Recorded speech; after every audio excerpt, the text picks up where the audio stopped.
Channel में आपका स्वागत है। मैं हूं धर्मपाल वर्मा।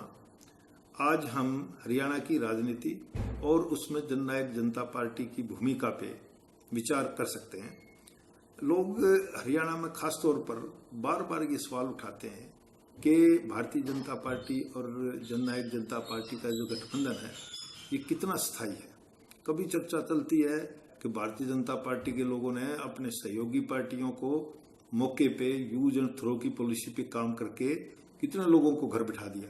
उसमें हरियाणा में 2 उदाहरण है। हरियाणा में हबीबा हजका, आज उनका कहीं अस्तित्व भी नहीं है और ये गठबंधन में थे बीजेपी के साथ। पंजाब का आप उदाहरण ले लो, पंजाब में शिरोमणि अकाली दल कितने लंबे टाइम से भारतीय जनता पार्टी के साथ रहा, लेकिन आज अलग अलग हैं।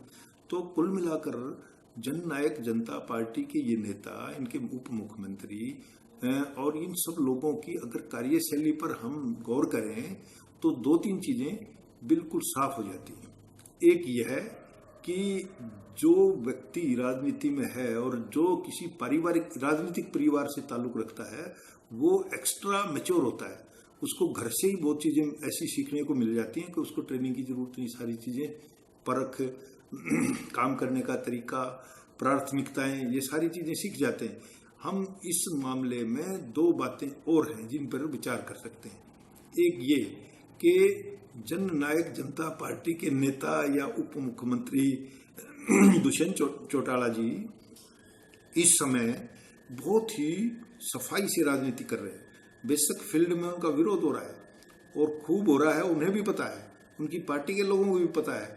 लेकिन इस दौर में किसान आंदोलन के दौरान उन्होंने, या इस कोविड के दौरान उन्होंने चंडीगढ़ में समय लगा के इन परिस्थितियों का लाभ उठाया। राजनीति में 2-3 चीजें बड़ी आम हैं, साफ हैं।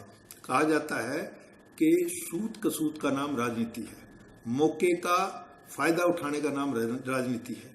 तीसरी बात भी एक और कही जाती है कि पानी आने से पहले पाड़ बांध लेनी चाहिए। इस संदर्भ में 2-3 बड़े उदाहरण हैं।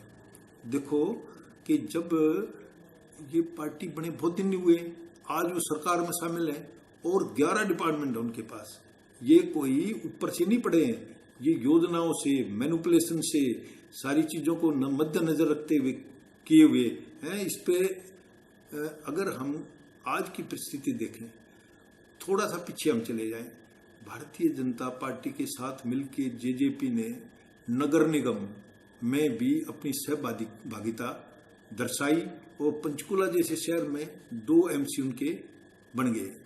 आप देखो कि जिसको देहात की पार्टी कहते हैं वो शहर में अगर MC बना के ले जाते हैं, उस बात का भी इम्पैक्ट जाता है। इसके अलावा आप देखो विधानसभा के सेशन के दौरान दुष्यंत चौटाला ने जिस तरीके से एक क्लासिक चीफ मिनिस्टर रहे, एक मैच्योर आदमी भूपेंद्र सिंह हुड्डा को भी मतलब अपनी योजनाओं से, अपने मौके की बात को उपयोगी बनाते हुए किस तरीके से काउंटर किया, ये चर्चा का विषय बना रहा। और भारतीय जनता पार्टी के मामले में लोग कुछ भी कहते हों, लेकिन हरियाणा में तो लोग ये कहने लगे कि भाई हो सकता है टाइम जब आएगा तो ये जेजेपी वाले कोई ऐसा काम कर जाएंगे कि लोग ये कहेंगे कि भाई कमाल कर दिया। आप एक बात मान के चलें कि दुष्यंत चौटाला चौधरी देवीलाल के परिवार का ऐसा एक नेता है जो राजनीति बहुत बारीकी से, बहुत सफाई से, बड़ी कूटनीति से और बड़ी समझ से कर रहा है। अब जैसे लोग कहते हैं पंचायती राज चुनाव, मैं ये कहता हूं कि पंचायती राज चुनाव मुझे नहीं लगता कि 1 साल तक हो पाएंगे। क्यों? क्योंकि उनको परिस्थितियों का पता है। इस टाइम चुनाव कराने का फायदा नहीं है। इस टाइम जो सरकार, जो दारा विभाग जो है अधिकारियों के हाथ में, एक सीधी अप्रोच बन जाती है अफसरों से। सारा डिपार्टमेंट एक अफसर से बात करेंगे तो उसके जुरिडिक्शन की सारी चीज पता लग जाएंगी।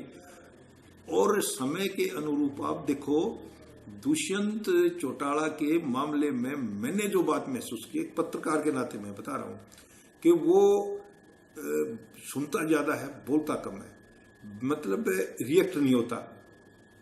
जो गहरा आदमी होता है ना, उस मुद्रा में नजर आता है।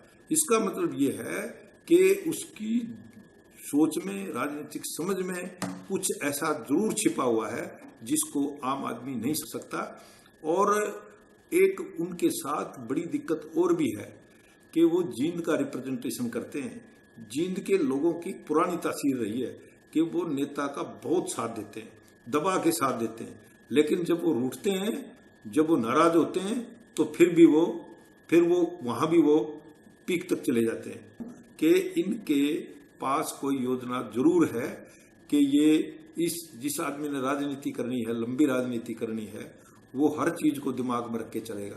आज भारतीय जनता पार्टी बेशक कोविड से और किसान आंदोलन से जूझ रही हो, इन परिस्थितियों में भी दुष्यंत चौटाला जो है वह अपनी पार्टी का संगठन हो, चाहे प्रेस नोट जारी करके अपनी इमेज बनाने की बात हो, चाहे कोई खास मैसेज देने की बात हो, या सोशल मीडिया को यूटिलाइज करने की बात हो, उसमें भारतीय जनता पार्टी से बहुत आगे हैं। और फील्ड में ही नहीं, भारतीय जनता पार्टी के कार्यकर्ता उस दिन से ही हताश और निराश हैं जिस दिन ये उन्होंने टीवी पे सुना था कि अमित शाह ने जब ये कहा कि हम जननायक जनता पार्टी के साथ मिलकर सरकार बनाएंगे और Dushyant Chautala deputy chief minister होंगे। उस दिन उनके फ्यूज उड़ गए थे, क्योंकि बेशक भारतीय जनता पार्टी के नेताओं ने परिस्थितियों के साथ समझौता किया या कोई योजना के तहत काम किया या लंबी उनकी अपनी कोई राजनीतिक सोच पे काम हुआ, लेकिन भारतीय जनता पार्टी का कार्यकर्ता इतना हताश और निराश है कि इतना कांग्रेस का भी नहीं होगा। और दुष्यंत चौटाला और जननायक जनता पार्टी ने हर परिस्थिति में बहुत सफाई से, बड़ी योजना से अपनी परिस्थितियों को अनुकूल बनाने की कोशिश की है। जहां तक फील्ड का सवाल है, मुझे ये लगता है कि इसको लेके भी इनके दिमाग में कोई योजना है। कुछ लोग तो कहते हैं कि भारतीय जनता पार्टी के लोग ऐसा करते हैं, कुछ लोग अब ये कहने लगे हैं कि ये भी बहुत कुछ करने में सक्षम है, कई चीजें सामने आ गई। धन्यवाद।